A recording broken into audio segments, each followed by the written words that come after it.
Um, Welcome back to the Action Jack-0ffs podcast. This is a show where we talk about the very best and favorite action movies of all time. This week we're going to be talking about Transformers. We were actually, before we even got started, we were just talking about um, last week's episode on Deep Blue Sea and how just absolutely trash I was at talking about that movie. I hated that movie. Didn't have fun, watching it. Didn't have fun talking about it. But now this week we've actually got a movie that I have a lot of nostalgia for, so I actually enjoy it a lot. But that's Transformers 2007. Probably my only, like, probably the only Michael Bay movie I actually like. You're crazy. You I, no Pearl Harbor in there? no, not a big fan of Pearl Harbor. Not a big fan of Bad Boys. Not a big fan of Not Pain. to The Rock. Not the. Actually, I've heard good things about The Rock. I haven't seen it, so You would probably like that one. It's got Nick Cage, Nick Cage, Sean Sean Connery. Connery. Yeah, I've heard about that. Yeah. Not a Um, big ambulance guy. His return to form. no, no, not a big Pain and Gain guy. Not a big. That's the one I hate the most. That one's not very good, is it? That one's unwatchable. That one's not even a good. Like, it's not even a film. I gotcha. Um, yeah, no. So talking about that, we also had. What else did he do that I did not care for? Oh, the Teenage Mutant Ninja Turtles movies. They were okay. Like if you like that kind of stuff, it's all right. It's basically Transformers light. It's basically Transformers as Transformers hit like a threshold where it was like, okay, we're just gonna be okay. We're not gonna be good. We're not gonna be great. We're gonna be fine. And then we're just gonna like hold that standard, and we're not gonna get to like uh Dark of the Moon type shit. You know what I'm saying? I'd rather have Dark of the Moon. Or what's the Last Night or something like that. I've not seen a lot of the trans. Like I never saw Beast Wars. That was the most recent No, one that came I out. stopped at 3. I stopped at. I actually stopped at Age of Extinction. Ugh. You watched the Mark Wahlberg one? I watched it, and I will tell you this: the one scene of the movie that really turned it around for me was when Optimus Prime is riding Grimlock, the Tyrannosaurus Rex robot, and he's just tearing ass. I mean, he's just taking names, tearing ass. It's incredible. And you And were you were dogging on Deep Blue Sea. I can't believe you right now. I tell you what, dude, I'm a simple man, and a giant robot riding another giant robot into battle is pretty up there. It's pretty up my alley. You hurt my feelings. Which I mean, to be fair, this movie also scratches a lot of the itches. Like I think part of the debate that surrounds Michael Bay property is that Michael Bay, say whatever you will about he the person and some of his work, he knows how to appeal to a certain audience, which is a demographic of like 13-year-old boys basically. It's what they want. Yeah, Just give the people what they want. exactly. And so he always knows how to get asses in seats, um even when he's just producer on a movie. Because I mean, uh I mentioned Teenage Mutant Ninja Turtles. He didn't direct those movies. He was just the producer on it, but it has like his flair attached to it, similar to like an M Night Shyamalan production. Um, but yeah, Transformers 2007 is basically what I think is. I think it's actually like a decent film, just in terms of being a film. It's got honestly, it's got great special effects. We're like the one thing I remembered rewatching this movie. It's got great special effects. It's one of the things that I kept thinking the whole time is why don't they look like this anymore? Like, where was the disconnect? I honestly feel like movies that were made around this era, and I know I've said like negative things about it in the past, but this was like 2007 to 2009. You had movies like this. You also had movies like Avatar, where they just kind of hit that threshold of what we could do with the technology. And I feel like ever since then, it's basically just been different variations of that. It just never hits the same. Because I We even was watching Spider-Man, the 2002 Spider-Man the other day, and even that there were scenes in of CGI in that where I was like, now did we just know how to use lighting better, or like use it sparingly or something? Because this looks so much better than what the shit they're showing nowadays. Yeah, that's what I was thinking too. Is like we definitely peaked, and then like I said, everything since then has basically just been another variation of stuff we got like this. And when you talk about lighting, that was another thing I noted too. Was the lighting when you're doing like CGI and you're doing big giant moving part monsters like the Transformers? Lighting is such a big part of that that if it's not done right, you're gonna tell it, like your brain will automatically register that it's not really supposed to be there. Like obviously we know it's not really there. We know it's all CG, but the idea that the special effects team was able to craft it on the computer so well that it actually just kind of like feels normal. Um, Whereas with something like a practical effect, being something that's physically there already has the advantage of being there and having the light bounce off it the way it's supposed to. Whereas with something like in the Transformers movie, they really have to rely heavily on that special effects team to artificially craft the light where it needs to bounce off of. And I think they did a great job. I agree. Yeah. And to that same point, um, one of the things I always note whenever I think about movies that have giant monsters that are all CGI or just, CGI related creatures or events in CGI, whenever they have to bounce off of a real life actor and kind of like interact off of them, one of the things that always throws me off, and I know that they're, not really like it ruins the suspension of disbelief, is whenever someone the IRL actor is supposed to be looking in the direction of or looking at or interacting with something that's CGI and is not really there. If their eyes are not tracking in the exact spot that it's supposed to, it comes off really fake. And you can tell it's really fake. But in this movie, they did two things where I think it worked.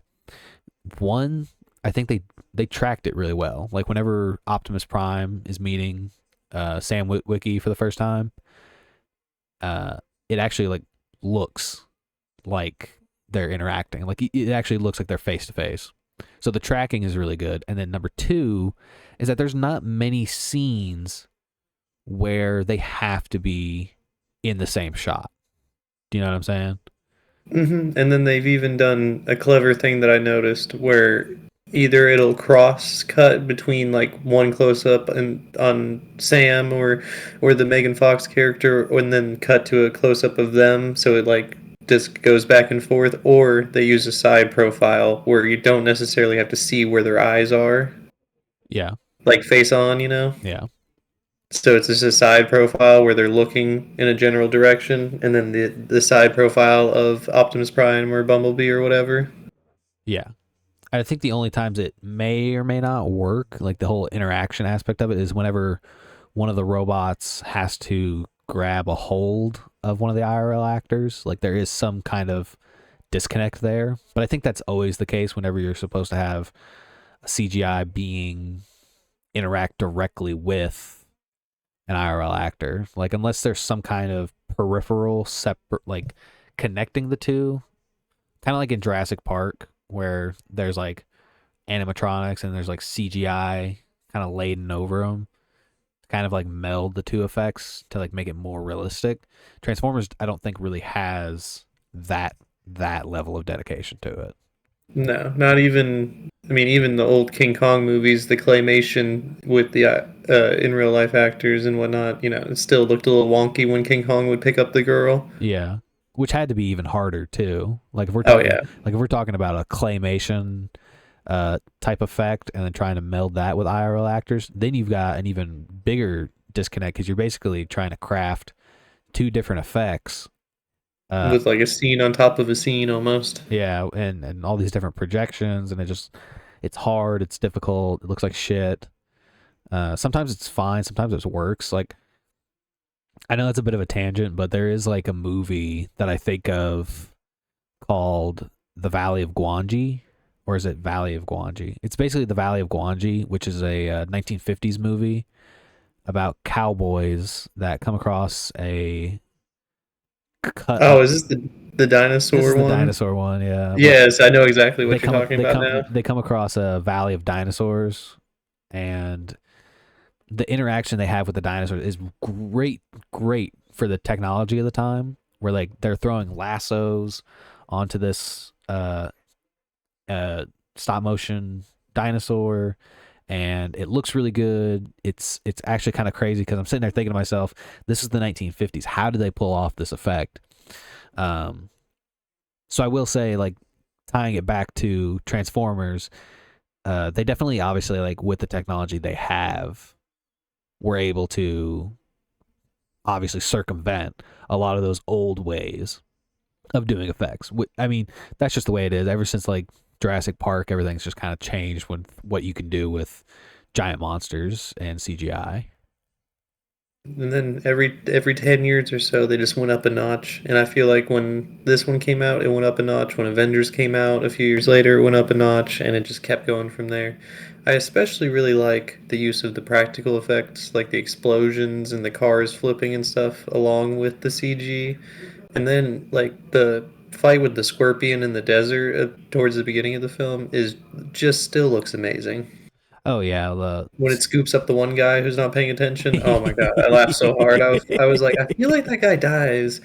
Where does he die? And then the scorpion just absolutely yeets him. yeah, yeah. No, that was good.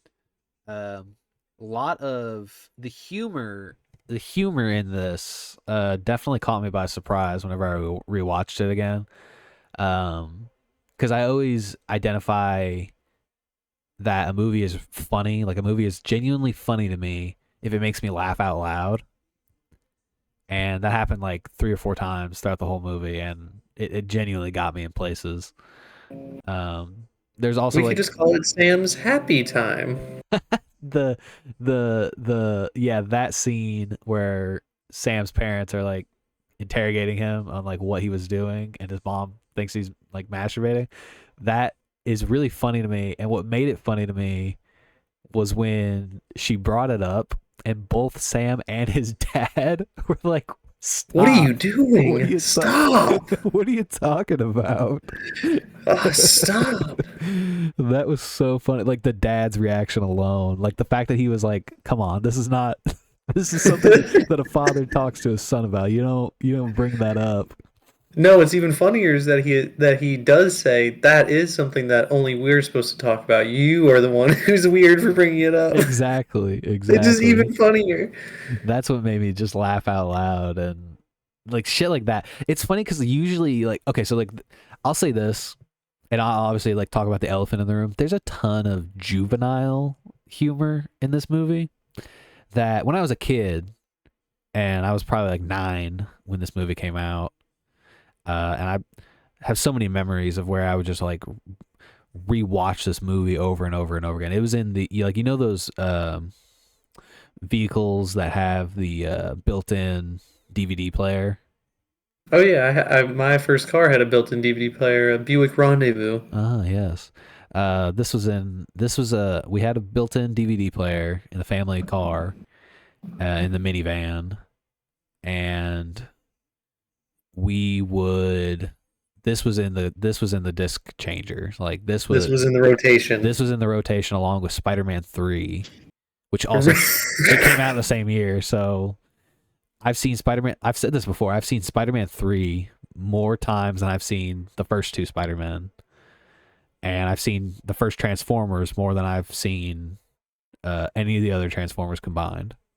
Oh yeah, 100%. So which is more so a product of like what was in the DVD player as opposed to me genuinely wanting to watch Transformers, which I wanted to, but after like the 50th time, I was like, okay, I'm fucking done with watching Transformers.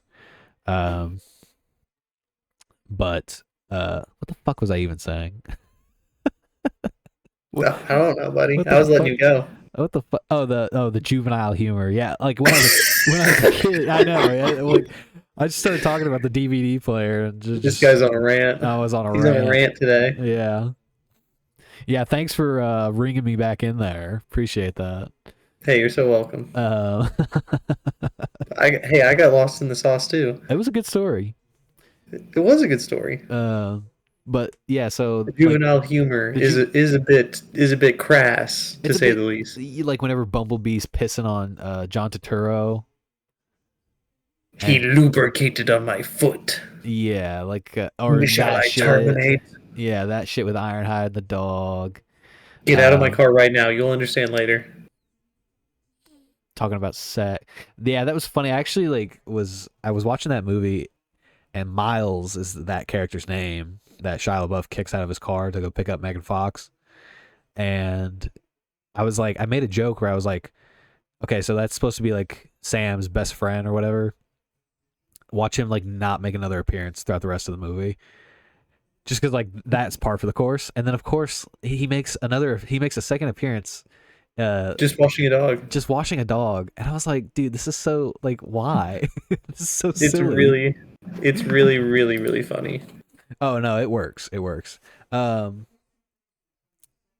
like I will say, I now I think it gets worse in the sequels, but you know how like the way Shia LaBeouf delivers his lines in the movie, which by Where the he's half screaming, half manic. yeah, he's like half screaming, he's half manic. I think it gets worse in later movies, but in this movie, it actually wasn't that bad. It actually was kind of funny at certain points. Are you ladies man username ladies man 217? Yeah, yeah. And he's just like freaking out, like, yeah, oh God, yes. That's every line in this movie from him. Just, yes, Yeah, Bumblebee. yeah. Uh, yeah, just like all that style of line delivery, I thought was is really funny. Like whenever you get to like you introduce him, you're introduced to him, and he's talking in school and class, and he's just like hawking his crap. What up, Marv? Finally, you didn't show up last time. I got lonely over here talking to this loser.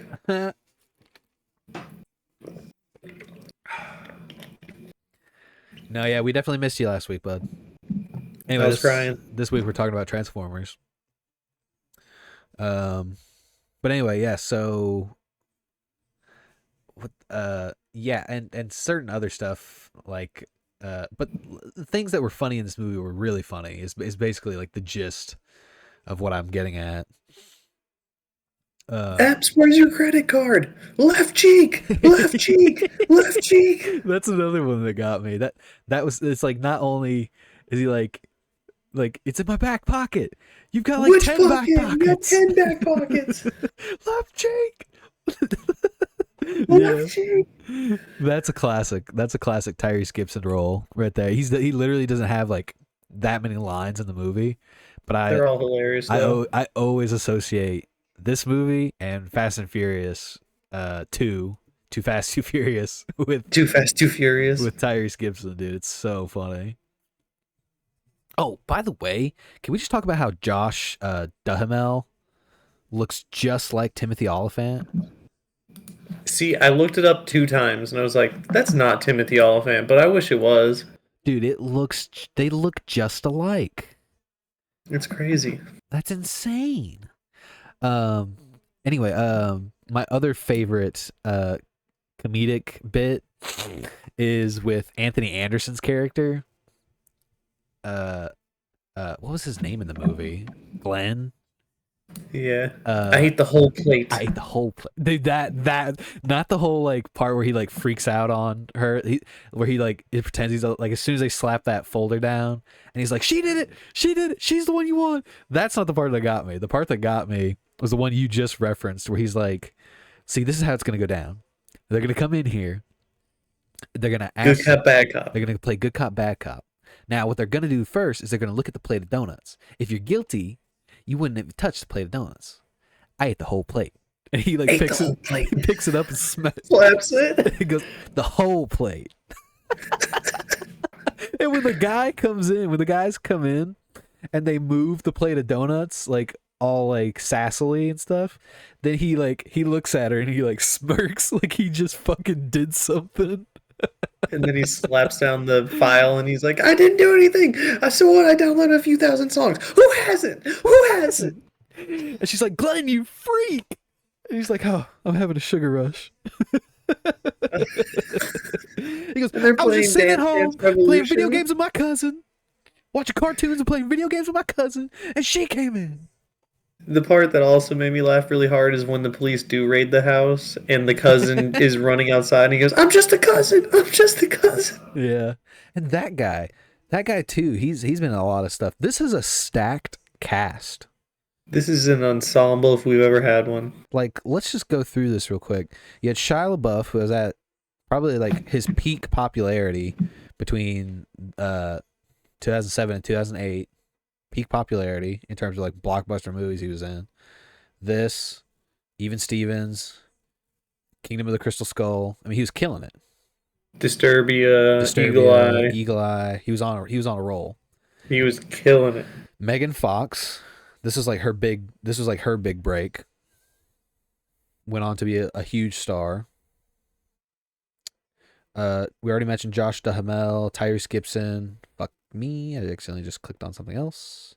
Bernie Mac, John Voight, Johnny Kevin Dunn, Beck. Anthony Hopkins. Yep. Anthony Anderson. Peter Cullen, the original voice of Optimus Prime from the cartoon series, made a return to reprise his role. John Turturro. Glenn Morshower, who I really enjoy in Friday Night Lights as the cop dad who helps his son cover up a murder, which is a crazy plot line to have in a football show. Yep.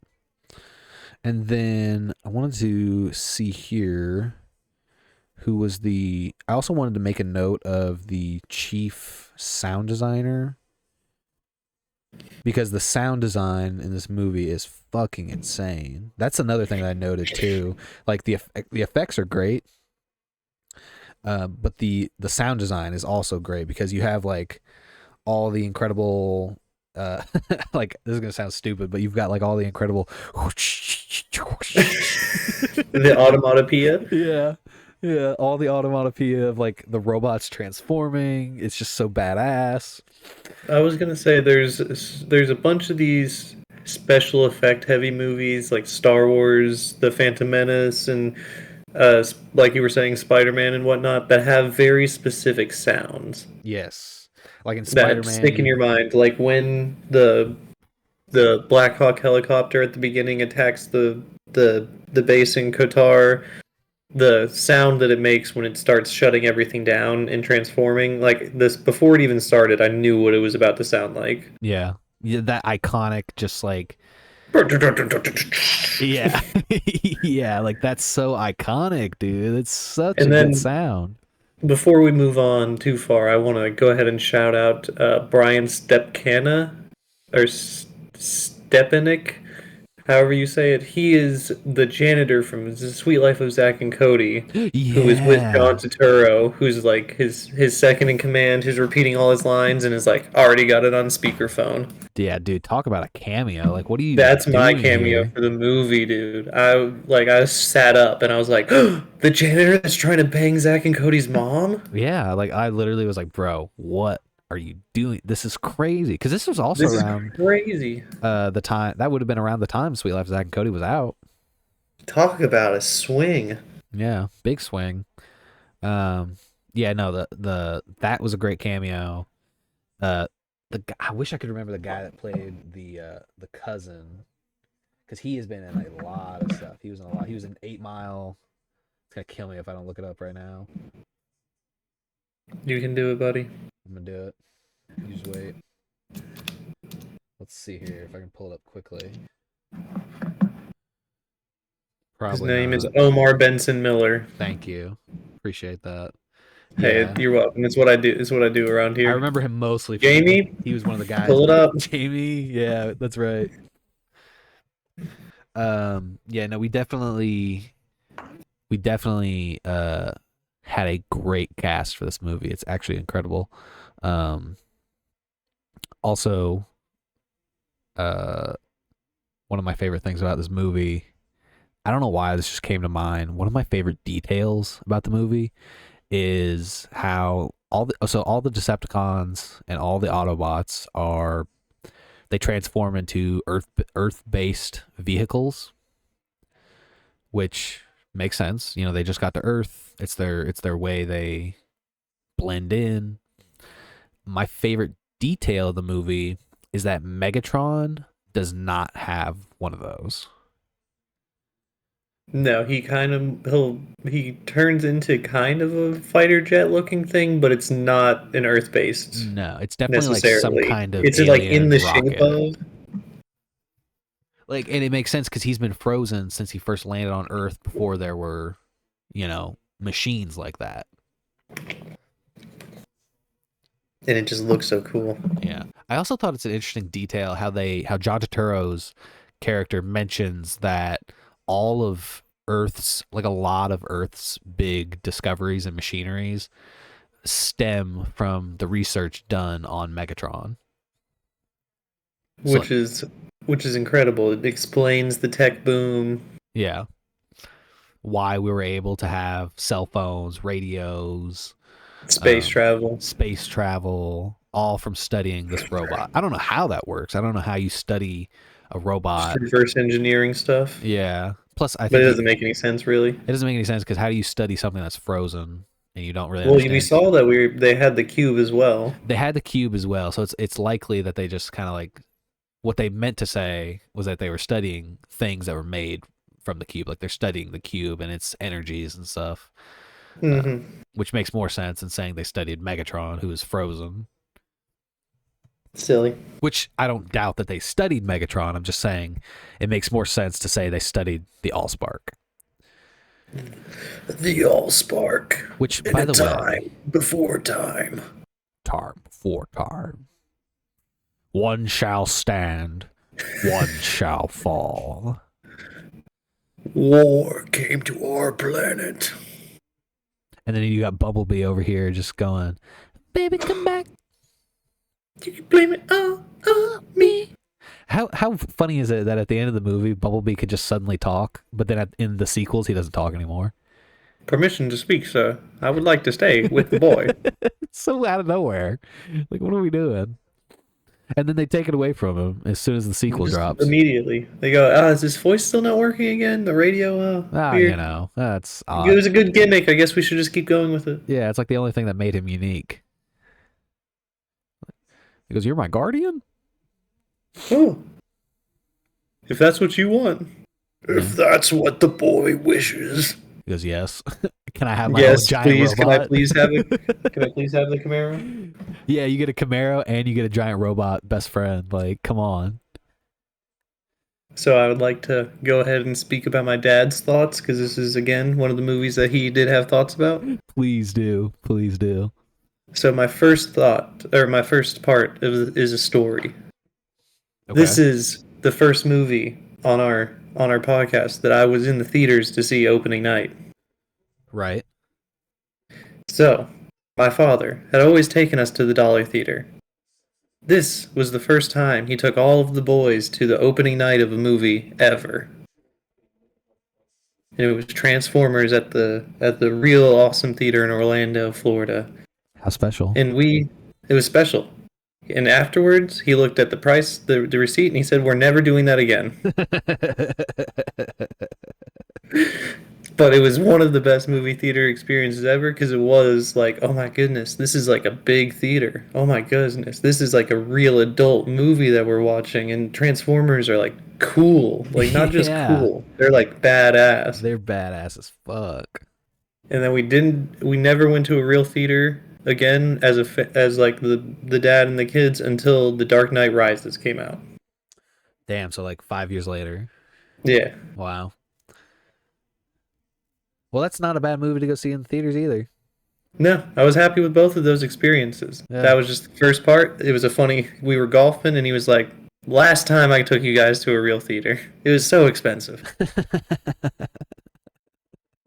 So funny. And What a then dad. the next thought is that he said that the when the Camaro switches from old to new is the best marketing for a car he's ever seen in a movie. Oh, facts. Is Everybody just had a so he Camaro was after that. everybody wanted a Camaro. He even almost did it, but got a Challenger later on. Yeah, same thing. The same thing, but he was that close. He even almost got the yellow one. Dude, that would have It's been a hype. dude. I was telling him to do it. That would have been so badass. This is so Get funny. like custom Autobot like decals. Exactly, the whole shebang. That would have been He awesome. was just as into this movie as we were when it came out. This movie was hype. It was huge. Yeah. Um Another thought yeah. is this is also when he bought all of the Linkin Park albums. Was after the song was at the end. You know that's funny is that from what I understand, Megan Fox was at a concert for Linkin Park and she went backstage to meet the band. And they were like, "Hey, I heard you're going to be in the new Transformers movie. Do you mind if we like do you think we could get some songs put in there?"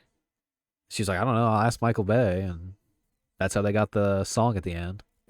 And now that ending is iconic, where it's been memed 100 times. I've even seen the Obi-Wan Kenobi ending edited with the Michael Bay "What I've Done" Oh, that's funny. Linkin Park style. What I've done. Yeah, no. Yeah, no, that's That's so good. speaking of the ending, do you want to talk about any do you have any negatives? We've talked about a lot of the good stuff. Do you have any negatives about the movie? I would cut out the last few bits of the parents talking at the end. Yeah. But I really like the star scream going into space. Yeah, it's kind of like a sequel bait type thing. Hmm. Yeah. I like I like the majority of the movie. I will say the ending just like the last 20 minutes is just so abrupt. Oh yeah, they're Like just like, all right, tie it all up. tie it all up, everybody's happy, everyone's where they need to be. It But that's a classic Michael Bay prologue or epilogue. yeah. It's almost in every movie. He's got a 20-minute epilogue where he's like, and this is what happened. Yeah. Like Bad Boys does it, Pearl Harbor does it. I think The Rock even does it at the end too. Which is, it is what it is. I'm not too upset about it. It's just we went from like But this it's crazy battle in the city to Sam killing Megatron to everybody's happy and everything's fine. It just they're just ends. like dump him in the trench. Yeah, it just ends so quickly. And I'm not saying I need some kind of like in-depth type of ending. It just literally goes from that scene to Bumblebee's gonna stay and then everything's fine. I don't know. It was whiplash to me. It gave me whiplash. Hmm. You for 1 second you're in the city and the bombs are exploding and everybody's in terror and there's an Xbox and a Mountain Dew and a Cadillac that are turning into Transformers and then all of a sudden you just hear bum, bum, bum, dun, dun, dun, dun, Yeah. dun, dun, dun, dun. It's like, if we talked about the marketing for that Camaro, that's probably the worst marketing you could have is having your soda machines and your cars turning into deadly robots. Oh yeah, they didn't pay as much. No. They didn't pay as The much Xbox as Chevy. 360 always makes me laugh though. Oh, dude, that was so funny. You want to talk about something that's 2007 as fuck? You throw an Xbox 360 in there. Yeah, and it's not even like somebody was playing an Xbox 360 and they could have also marketed a game. They were like, "How about somebody's holding just a white brand new box so you could see everything that's on it, not in a bag, nothing." I feel so bad for that guy. He just saved up enough money to buy that Xbox, He was and about to put Halo 3 in that bitch. then it fucking pops out to kill him. Dude, Mass Effect and Halo 3 is all he was about to play, and Yeah, now it's about to kill him. yeah. We already mentioned some of the juvenile humor. It really doesn't bother me, honestly. I wouldn't even list it as a negative. It's just humor that doesn't work for me. As an adult now, um, I don't know. Like, it's weird because I keep coming back to things that I kind of like about the movie. Like, It's because it I slaps, dude. I like I kind of like that it has. I mean, you can take this as a negative or not, depending on what you think about this movie I'm about to reference. But it kind of has an Independence Day sort of feel. It's Oh yeah, like if you want to really, Roland Emmerich feel of disaster films. yeah, like if you really want to quantify that it probably did something wrong, is that it probably takes too much inspiration from something like Independence Day, where it's got, aliens are coming down and there's sort of this ensemble cast that gets together, and it's like different people from different walks of life that don't really know each other, but then by the end of the movie, they all kind of know each other and work together to face the alien threat. Like you've got Sam and the stuff he's got going on with the Autobots. Then you've got John Voight and Anthony Anderson and Rachel Taylor, I think was her name, the hackers that are like working on this stuff. Um, and then it kind of culminates with John Turturro's character, who kind of like brings everybody together. There's just like And then we're even kind of following the Decepticon bot that's tracking yeah, the Sam. radio robot guy, and then you've got Josh Duhamel and Tyrese Gibson and and those Marines and stuff. They're doing their own thing that eventually like winds up tying back together with John Voight and Turturro, and it's such a complicated weave of characters. And I don't necessarily think it's a negative thing, but if I were to spin it as such, I would say that there's too many characters. Too many cooks in the kitchen. There's too many. We're following too many people, and by the end of the movie, it's really just like I don't know. I'm trying to track the relevance for each character. Can be a little headache inducing, especially when you're a kid. I feel like as a kid, that's something that can be difficult to track. But by the end of the movie, you're just like, whatever. As an adult, you get it. I mean, it's easier to track then, but like I said, that's a nitpick, and I don't even think it could be stretched as far as I'm making it out to seem. No, there was a lot of it that I didn't understand until probably this viewing as an adult, but I was just in it for the violence, Yeah, for the sheer delight of it, you know? yeah. What's funny is this is a stupid little aside, but this is just a memory I have. So I had the PlayStation 2 video game for this movie. That's crazy. Yeah, it's pretty insane. It's actually not a bad video game at all. And in the video game is where I learned that the police car Decepticon is named Barricade.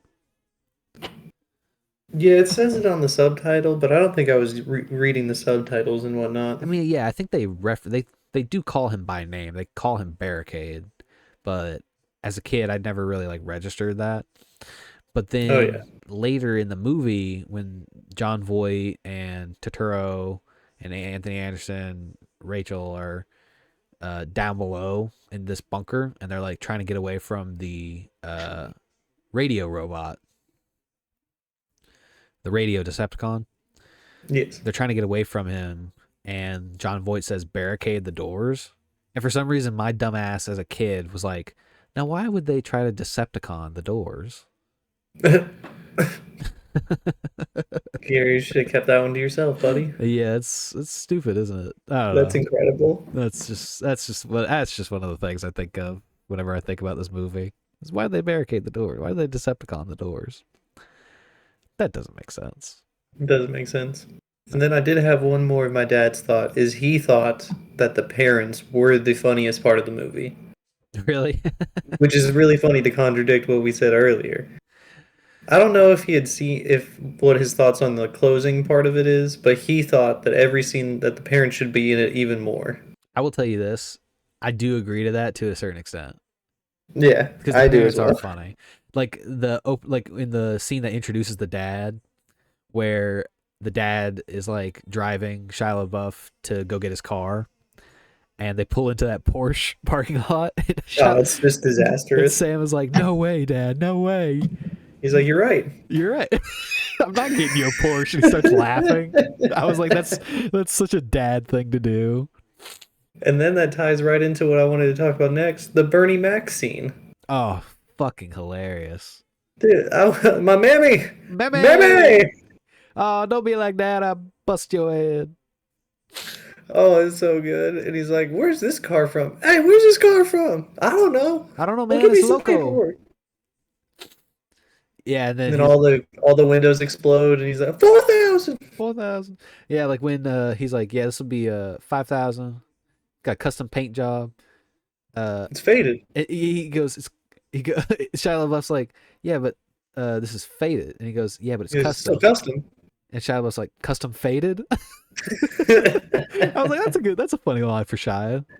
It is good. Yeah, I used to watch the Bernie Mac show so much, and then it was like one of the first times where being little, not realizing that people could be in different things, Yeah, you thought and it being was like, "Oh, the genuinely Bernie Bernie Mac. Mac, the guy from his show." Let me see here. Was this when did Bernie Mac die again? He died in I '08. thi- Okay, so this yeah, I is think it was the next year or 2 years after this, yeah, maybe. yeah, yeah. For some reason in my head I was like, is this one of his posthumous roles? But it's not. He was still alive when the movie was released, so crazy. Crazy how that worked out. Crazy, miss him. R.I.P. Bernie Mac. Good guy.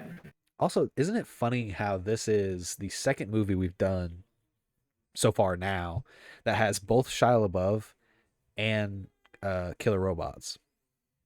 It's just what he was about. Crazy. And it's like funny because I'm like, wow, this is like in the echelon of, I don't want to say action heroes, but like main characters in action movies that we've done so far now. Shia LaBeouf has now officially hit the record of two, which beats out some of our other guys. Like he's now tied for the With most Schwarzenegger. with Schwarzenegger No, and Sylvester Schwarzenegger is three. Stallone.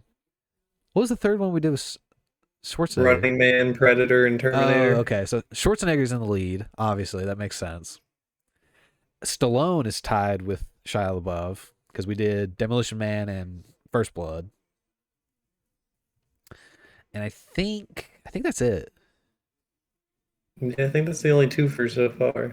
Yeah, because that means he beats out Will Smith. That means he beats out Keanu Reeves. Which, if we ever get to like The Matrix and Point Break and stuff like that, And then John it Wick. changes. But and John Wick, obviously, yeah, we're talking about crazy action movies. Um, Jean Claude, we only did one of. We did Hard Target. I'm sure we're gonna have like 6 Seagulls by the end of this, you know? I am adamant we will only do one Steven Seagal, probably. Oh my goodness, this guy. He doesn't have no class, no character, no demure. No demure. No, but I know for a fact we will probably cover at least one more Shia LaBeouf movie whenever we do that, like that crazy marathon that we were talking about of doing the rest of the Indiana Jones movies. Oh yeah, I can't wait for that. So that's at least one more Shia LaBeouf movie we will cover, unless we include. I mean, we've got so many movies to do, but that's like the one I know for sure we're gonna do at some point in the future. And I cannot wait. Yeah. What was your favorite Autobot in the movie? Favorite Autobot, favorite Decepticon? I was always very partial to the radio Decepticon because I would just like we spend the most time with him, other than like Megatron. Mm-hmm. And then I always was a big Bumblebee guy. Yeah, same. Wasn't everybody like wasn't everybody But just crazy about Bumblebee? oh yeah, he was huge. Like I feel like it's either Bumblebee or Optimus Prime. Oh yeah, But for some reason, Jazz always like stuck in my mind. I think it's yeah. I because remember being very sad when Jazz died. yeah, I was like, he's memorable because he's the only Autobot that dies, and he's the only Autobot that says, "What up, little bitches." No, yeah, he's so funny He's like, "This is a cool place to kick it," and everybody's like, "Why the fuck does he talk like that?" Nobody else talks like that. because it's funny. It's so silly. And It's the then best. uh Shockwave is good, yes, but Shockwave is in like the sequel, I think. I'm pretty sure, Marv. Um but yeah, Shockwave is badass Decepticon. If we're talking about if we are talking about the ones in this movie, it's either Megatron or Blackout. And The Starscream. well, they I mean like Starscream's but Starscream's not as cool. I don't think. No, he's kind of a bitch. He's kind of a bitch, and he doesn't have that much big of a role even. Not in this one. He's more prominent in two. In two, yeah. But I think the helicopter Decepticon Blackout, I think is probably the one that, if it's not Megatron, Blackout is the one that sticks out to me the most, just because of that iconic opening scene.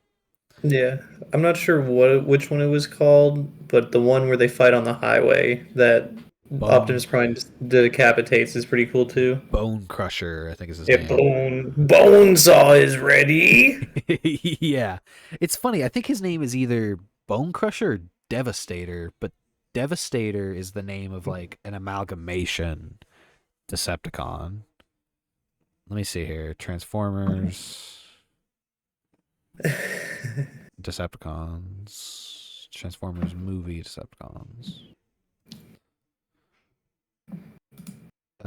Bone Crusher. Yeah, I think it's Bone Crusher. Or is it Rumble?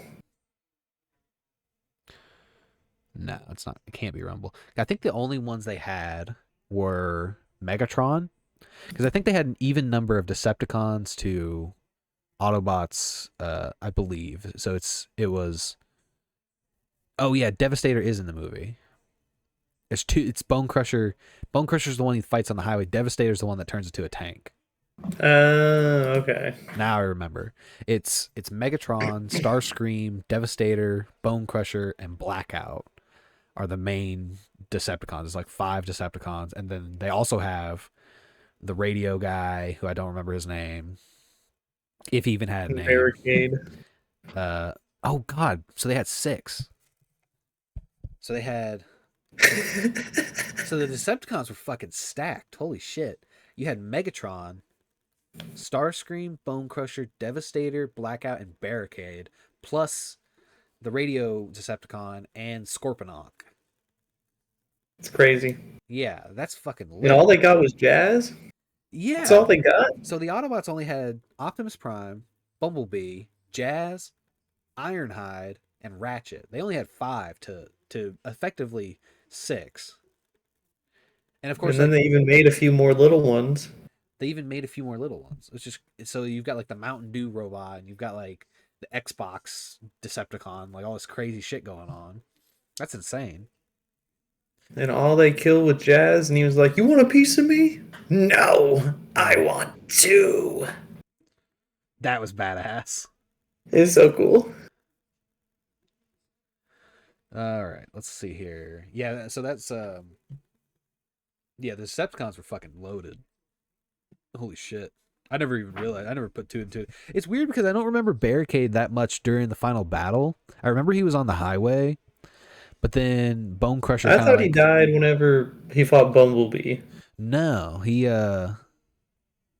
escaped. I mean, we never saw what happened to him. We saw he and Bumblebee fell off of this one like ravine or whatever. And then Bumblebee emerged victorious in the battle, but I think Barricade got away because Barricade showed Yeah, up. I thought there was a shot of him like laying there all defeated, but I could be wrong. No, I think Barricade got away and he showed up on the highway at the end of the movie. Like whenever Bone Crusher like transformed and took off. Oh, you're right, he does. But Bone Crusher died against Optimus Prime. So when the final battle did take place, it was a 5v5.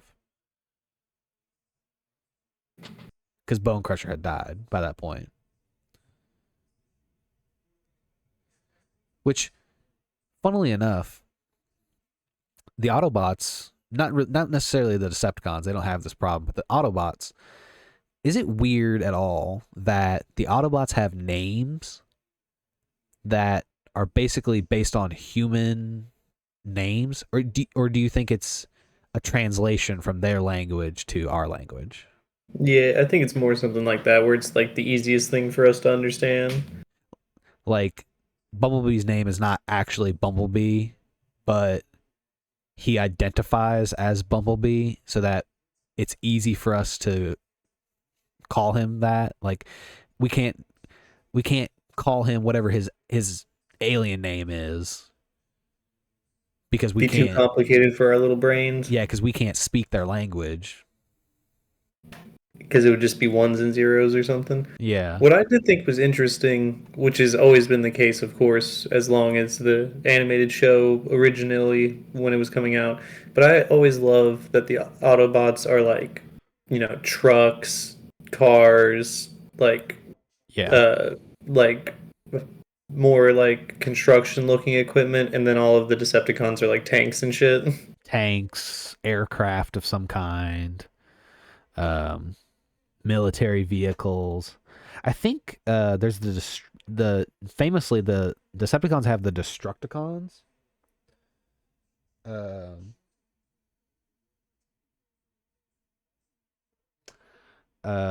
which are like construction based robots that transform into like what is supposed to be Devastator. Um, but in this movie, Devastator is a tank. I don't know. I agree with you. I like the aesthetic of how all the Decepticons in this movie are based on like military vehicles, and then in which makes sense for what the like it makes sense that the Autobots are just based on regular vehicles because they got to Earth after the Decepticons, and it makes more sense that the Decepticons are based on military vehicles because they were on Earth longer and they were able to infiltrate deeper into military personnel. Yeah, they was getting in the information early. Sorry, we almost made you pee yourself there, Marv. with us trying to speak the language earlier.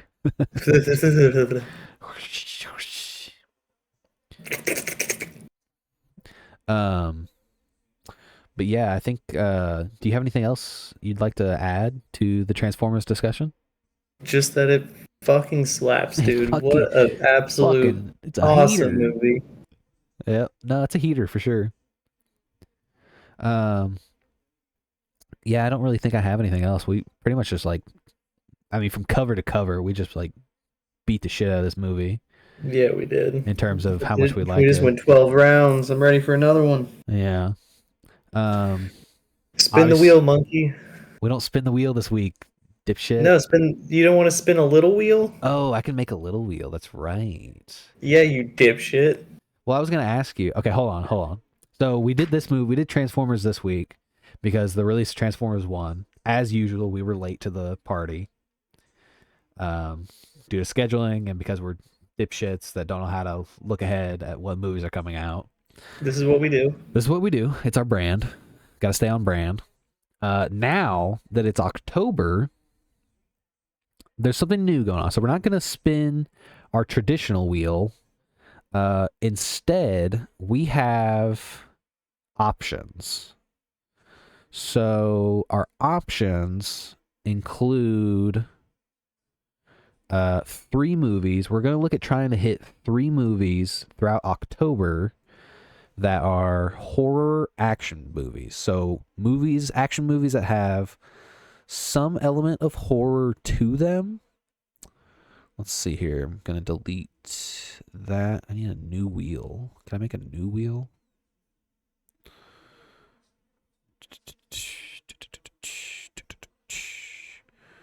And we already picked out what the 3 movies are going to be. I just need to open up a new spinner. Switch wheel. Create new wheel. I don't think we're gonna do 7, Marv. Not actiony enough. It's not actiony enough. That's more of a thriller. It's definitely got horror elements to it.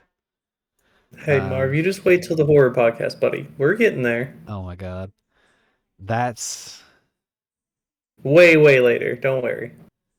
okay. Well, But we're getting hold there. on. Marv does have a point. He's saying that he does have he gets some kind of say as a day one. He's got some right as a day one. Oh, I mean, I'm sure he does. But I just Hey, don't. this is for you to discuss. This is your show. I just don't. It's our show. What are you talking about? I don't sit here and just talk to the fucking wall. That's What the fuck are you talking about? My show. Yeah, it goes on sometimes my I feel like I'm just holding on to a water hose and trying not to get in my eyes or my mouth. yeah, it goes on my YouTube channel, but there's some kind of cross reference here. I reference your YouTube channel. Oh, of course, it's our baby. But you have final say. I I have as mean, much power as Marv here. I don't think that's true. You have Nah, way, I'm just you messing. definitely have way more I'm just power. messing. Come on. What's Marv saying? Okay, so he says Attica. Attica. What is that? This the Attica? the Al Pacino movie?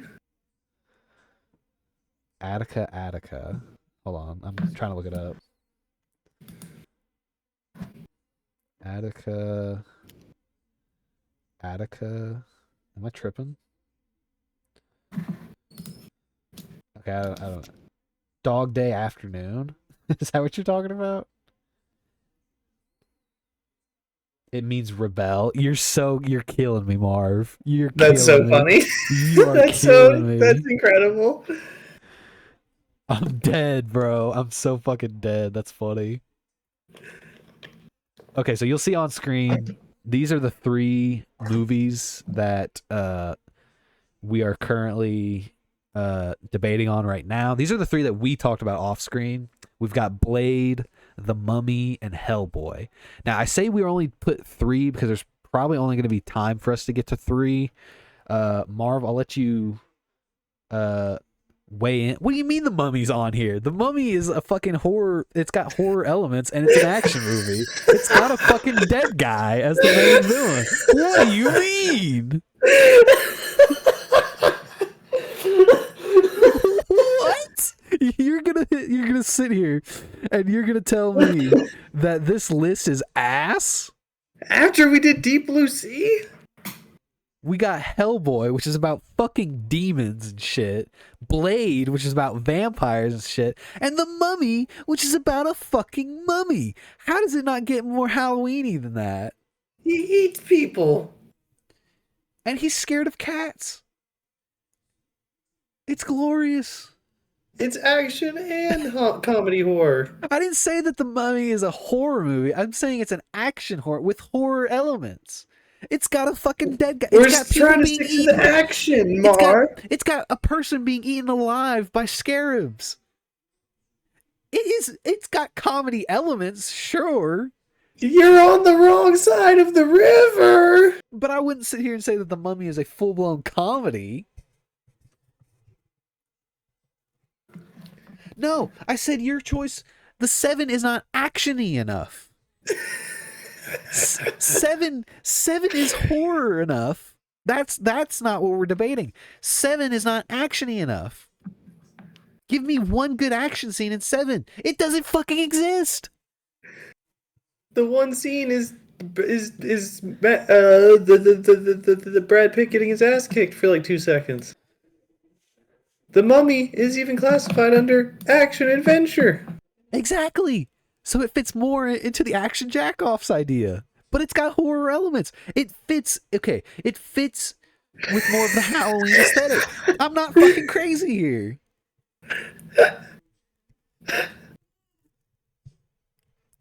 Marv, Attica. I'm just saying. Attica. You're gonna miss this whole month now. Don't rebel against us like this, Marv. No. After Deep Blue Sea and I, gave you- Robot, Bro, it's never enough. We gave you Deep Blue Sea. We gave you Deep Blue Sea. And it didn't even fit into action enough for Garrett. No, I hated it, but I did it. Okay. This needs to be a whole separate video. It's so good. I'm glad you like it. No, Seven does not count. Hey, it'll be the first movie when we start doing horror movies. That's my promise to you. Don't even promise that. Oh my god. Not only is Marvelous atticing from this, Garrett's atticing from his own podcast. All right, I'll say this. I'll say this, Marv. You son Rebel. of you son of a bitch. I'll say this. I will say this. You get you get one more chance to add something to the wheel that Oh, here we has to go. This is. fit Oh, I'm about to that has to die. fit in both action and horror in some way, and we might add it to the list. Or if you're not satisfied with that, you could just fucking suck it, I guess. Snowman? What's that? Oh, is that like a fucking horror snowman movie? Snowman movie. Who's it starring? Oh, is it the fucking Michael Fassbender one? The crime thriller one with the guy that kills people and it turns them into snowmen with a 7% rating on Rotten Tomatoes. I think you lost it, Marv. All right, Marv. I don't you know what, Marv? I'll put it in there just for you, buddy. Wait, hold on. Let's see here. There's got to be another snowman movie that I'm not thinking of. Snowman movie.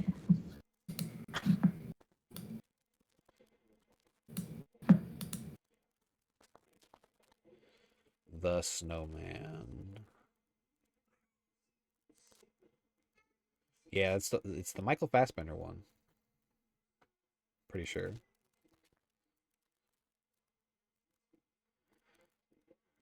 That's so funny. I'll put it in there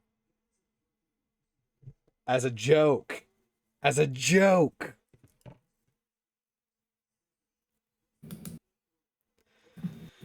All right, let's go ahead and spin this bitch. But I'm telling you right now, if we get the snowman, we're not doing it on the first day. I'm telling you right now, I'm not doing it. I'm already calling that. Oh, this is the best. Guess what it got on the first try? No way. I told you. That's a mulligan. That's mulligan. I'm not doing it. I'm not Garrett doing it. is rebelling.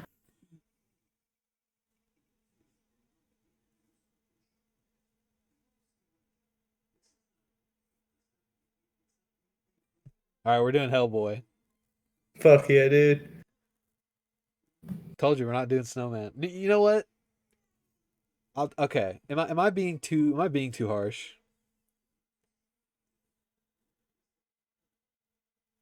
Am I being too much of an asshole? No, Should we just do the Snowman?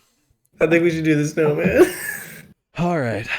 All It's right. gonna be terrible, but it'd be so fucking funny now. All right. Well, I'm removing the Snowman from the list then. Fine. Um. All right. We'll do it. We're doing it. It's on Netflix. I'm fine with it. So I'm not fine with it, but you know what, Marv? We did the thing. We did the thing. So I know you're upset now, but you just wait for the stream to catch up, and then you'll be fine. Anyway, so we have one final bit that we're gonna get to. Let's see here. The final bit being our. Oh yeah, let me go ahead and hide this, and then I'll bring up our PowerPoint. Love a good PowerPoint. Okay, so this is our next bit. These are the top 5 comic book movies. We wanted to go. I like doing these bits. I love doing these bits. Me too. These are my Uh, favorite little bits. we do a little bit at the end of our podcast after we pick our next movie. This week's bit is going to be top 5 comic book movies. So let's go ahead and just get into it. Top 5 comic book movies. Honorable mentions. We wanted to go. Obviously, this is about like movies that are basically comic books to movies that are based on comic books but are not based on comic books but feel like comic books. These are our honorable mentions. We have Darkman, directed by Sam Raimi. Love Darkman, starring Liam Neeson. I wanted it in the list, but this is actually a list me and Lincoln made together, where we tried to come together and come to some kind of consensus. So I had to unfortunately move Darkman to the honorable mentions list. We have RoboCop. RoboCop is basically your origin story for any kind of superhero, but a lot more darker, a lot more violent. Love RoboCop. We'll get to RoboCop someday in Action Jack-Offs. Then we have Megamind. Megamind is basically your story of superheroes, supervillains, subverting expectations on both, and it's a really fun time. Love Megamind. So that's the honorable mentions. Up next, we have number 5, Chronicle. What a stylized movie. Yeah, what a stylized movie with its found footage theme. We both really liked Chronicle.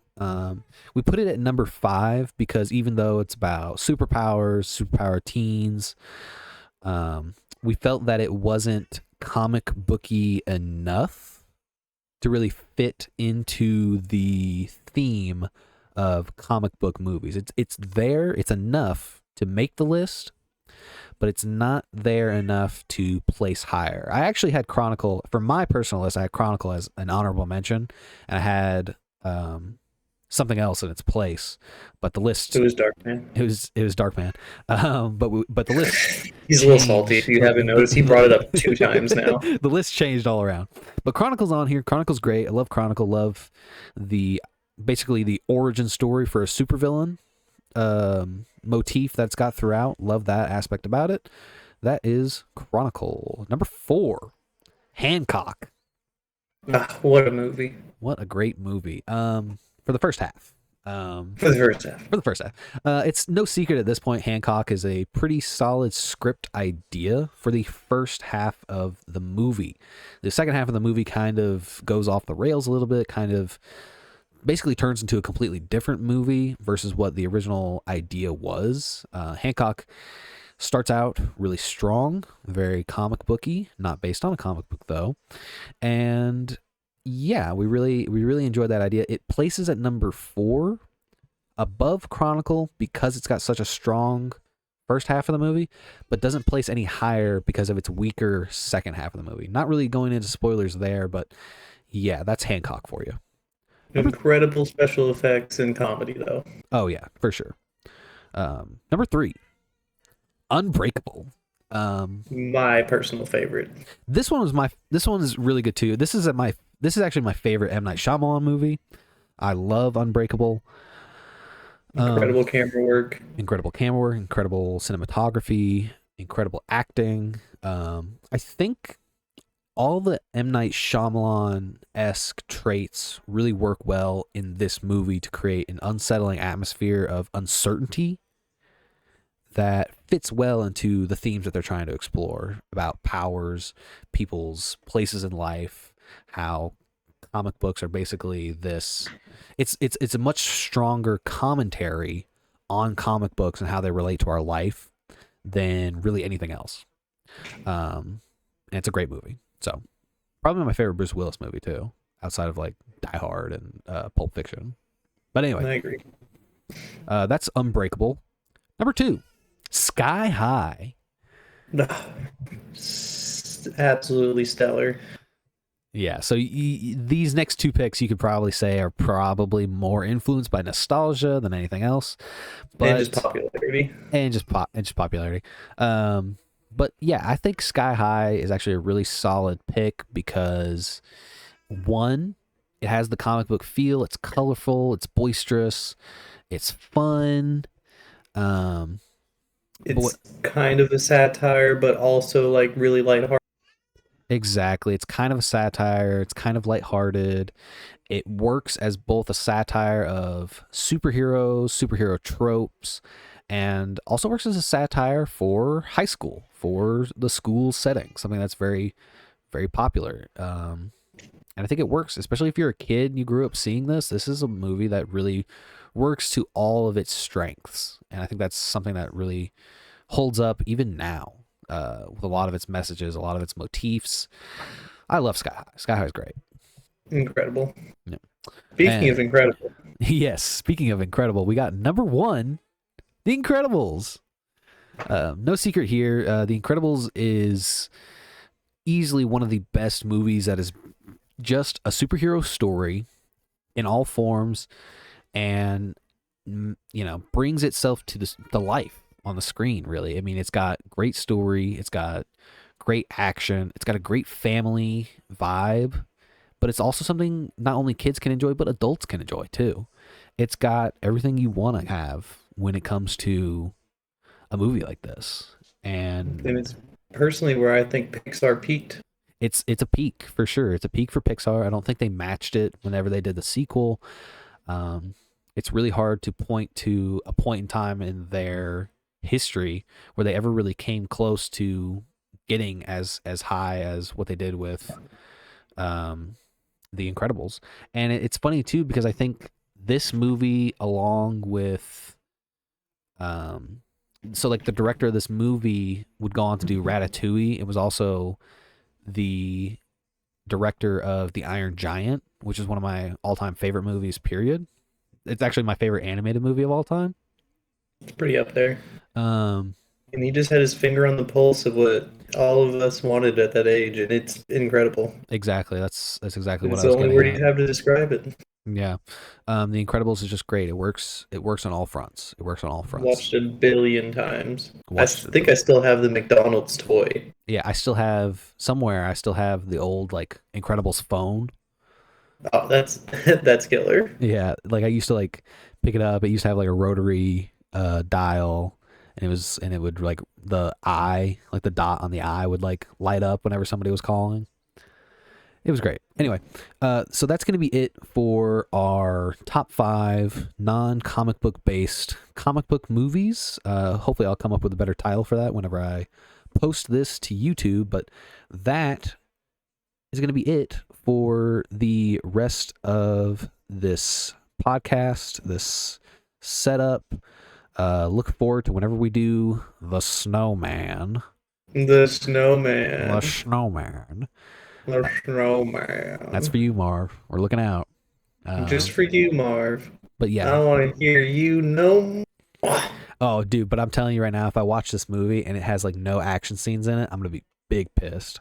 Oh, guess what? I can What? tell you right now, there isn't. Oh, I'm gonna be okay. Yeah, we're gonna be big pissed. You ready for a 30-minute? Yeah, it's gonna be like 30 minutes long, just bitching. I cannot wait. It's going to be my favorite. All right, well, that's gonna be it from us, guys. Hope you guys have a good rest of your night, and don't forget to look for this podcast on my YouTube channel. This is gonna go up tomorrow, so yeah, that's gonna be it from us. And Seven's not an action horror movie, so there you go. All right. Peace. Peace.